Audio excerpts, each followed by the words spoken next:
Welcome to Fulwani Education. पाठ 12 महान व्यक्तित्व पाठ परिचय।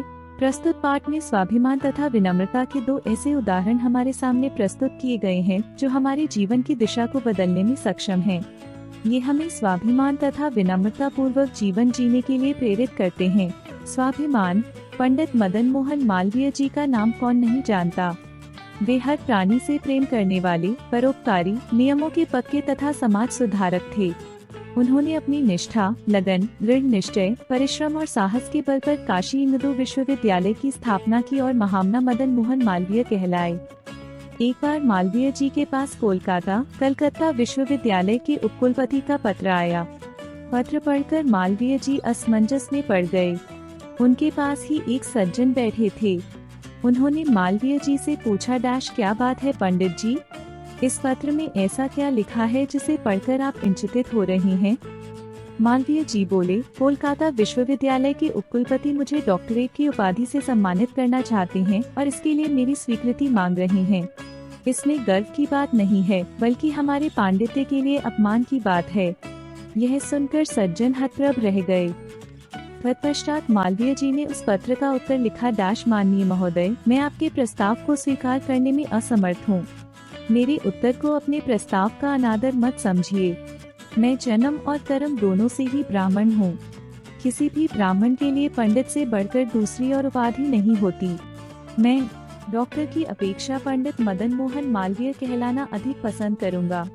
आशा है आप मेरी भावना को समझते हुए मुझे डॉक्टर बनाने की अपेक्षा पंडित ही बना रहने देंगे। विनम्रता।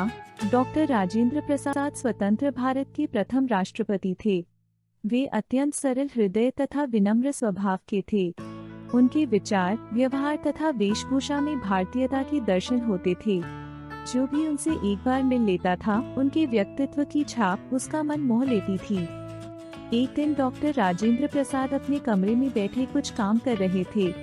तभी उनका एक पुराना कर्मचारी तुलसी वहां आया और मेज साफ करने लगा।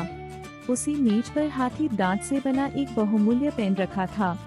वह पेन डॉक्टर राजेंद्र प्रसाद को बहुत प्रिय था, क्योंकि वह पेन उन्हें किसी ने उपहार स्वरूप दिया था। अचानक तुलसी के हाथ से पेन गिरकर टूट गया। अपने टूटे पेन को देखकर राजेंद्र प्रसाद बहुत दुखी हुए। आवेश में आकर उन्होंने तुलसी को डांट दिया। तुलसी चुपचाप दूसरे कमरे में चला गया। कुछ ही देर बाद राजेंद्र बाबू को अपनी गलती का एहसास हुआ। उन्होंने तुलसी को बुलाया और प्यार से पूछा, तुलसी काका, मैंने क्रोध में आकर आपको बहुत कठोर शब्द कहे हैं, क्या आप मुझे क्षमा कर देंगे?